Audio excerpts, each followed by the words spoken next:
the Upanishads in two parts. Part 2, translated by F. Max Muller. Maitrayana Brahmana Upanishad. Fourth, Prapapaka, the Valakilyas, whose passions were subdued, approached him full of amazement and said, O saint, we bow before thee, teach thou, for thou art the way, and there is no other for us. What process is there for the elemental self, by which, after leaving this identity with the elemental body, he obtains union with the true self? Pragapata Kratu said to them, It has been said elsewhere, like the waves in large rivers, that which has been done before cannot be turned back, and like the tide of the sea, the approach of death is hard to stem.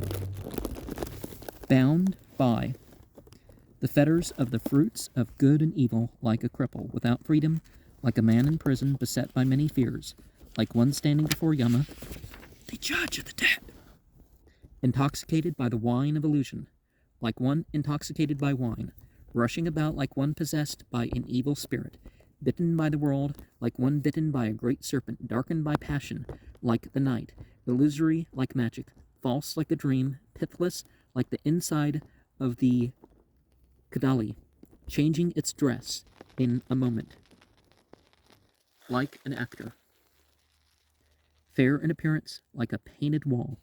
Thus they call him. And therefore it is said, sound, touch, and other things are like nothings. If the elemental self is attached to them, it will not remember the highest place. This is indeed the remedy for the elemental self. Acquirement of the knowledge of the Veda, performance of one's own duty, therefore, conformity on the part of each man to the order to which he happens to belong. This is indeed the rule for one's own duty. Other performances are like the mere branches of a stem. Through it, one obtains the highest above, otherwise one falls downward. Thus is one's own duty declared, which is to be found in the Vedas. No one belongs truly to an order,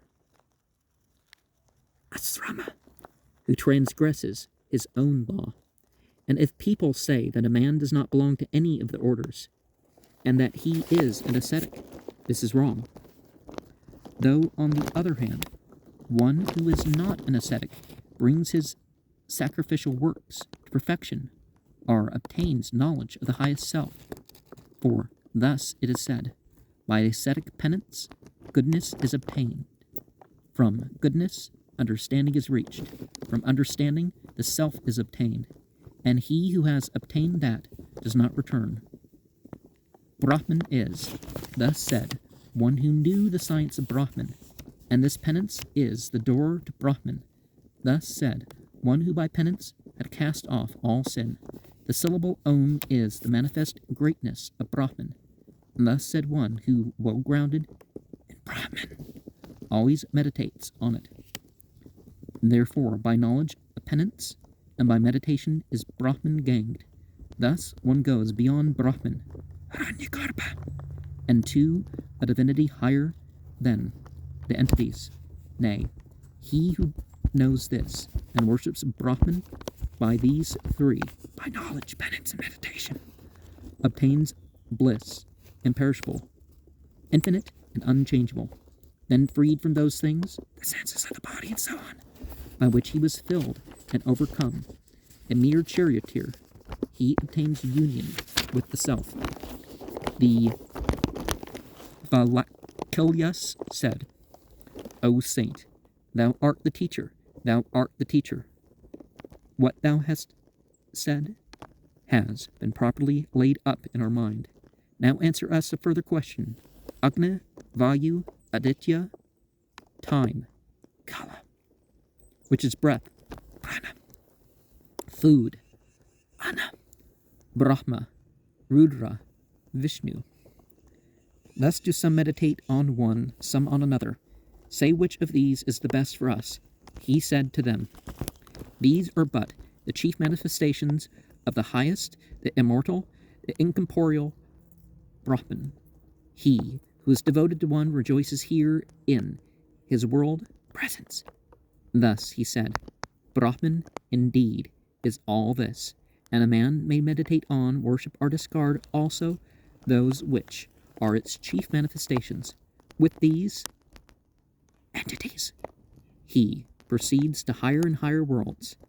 And when all things perish, he becomes one with the Purusha. Yes, one with the Purusha. And even if we don't look further, we see the difficulty in the term gods. Yes, people worship all sorts of things, but are the texts really saying that they're gods just because they're not human? Right? Because Deva and God is not this totally different terms, right? The manuscript, those with which are its chief manifestations, in verse 6, reads Ya va asya. The commentator explains Ya vasya by vasayo gya, or Ya va ya by casket, admitting a Vedic irregularity which is not quite clear. And Brahma in verse 5. This is, of course, the personal Brahma of the Hindu triad. To distinguish this personal Brahma from the impersonal, I sometimes give his name in the nominative masculine Brahma and not the grammatical base Brahman. So long A and no N. The manuscript, breath, prana, reads Yamah prano. And thou art the teacher. The manuscript reads the second time Abhivade Asmita, which is no improvement. It might have been Ativa Dyasita. And, of course, that's one of the things that we run into, right? That things may seem the same in translation, but they're different in the original, and there's more to it. In verse 4, a mere charioteer.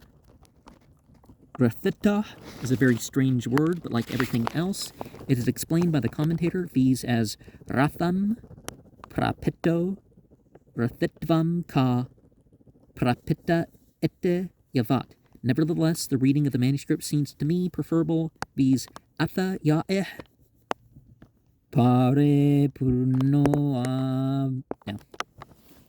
Start that again. Atha Ya'eh Pare Purno Bebuto Yam Tatha Etais Kataeh Sarvair Vimukta Svatmane Eva Sayogyam Upayete. I should prefer Vimukta Stav Admaneva and translate, but then freed from all those things by which he was filled and likewise was overcome by them, he obtains union with himself. And one goes beyond Brahman.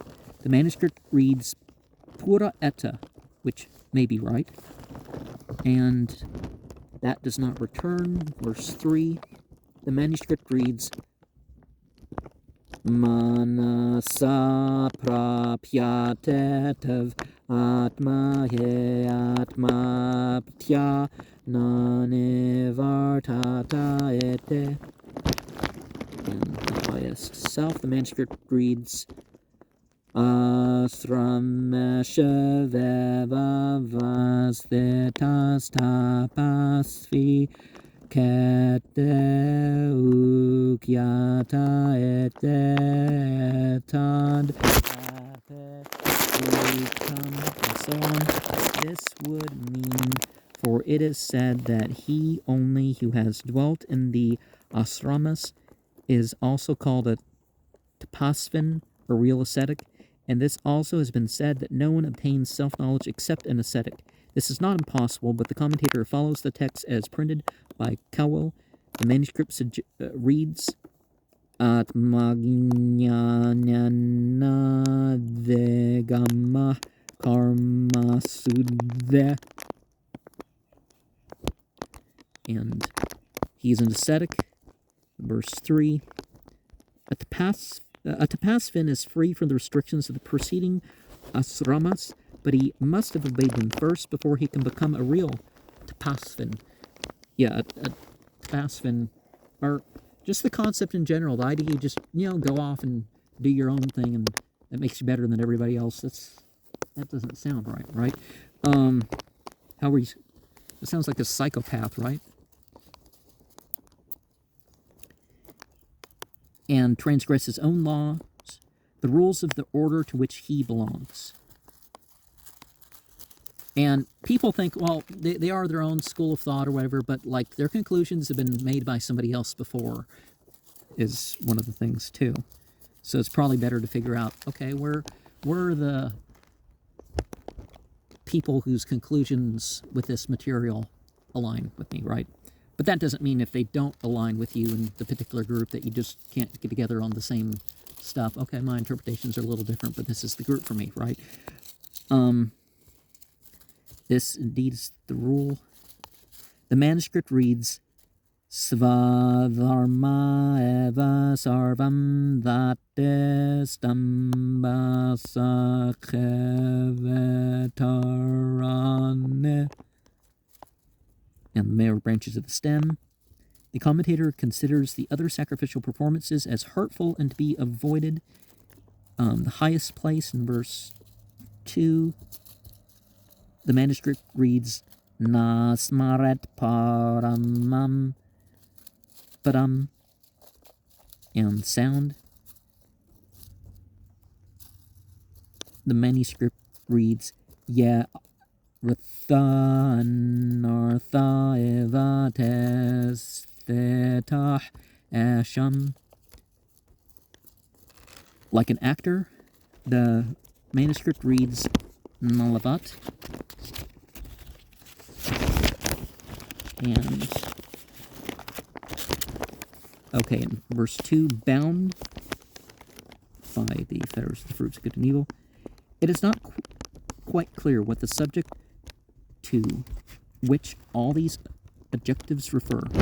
The manuscript reads Bado for Badam, but afterwards agrees with the text as published by Cowell, and obtains union with the true self. In verse 1, instead of the regular Sa Yogyam, the manuscript always reads Sa Yogyam.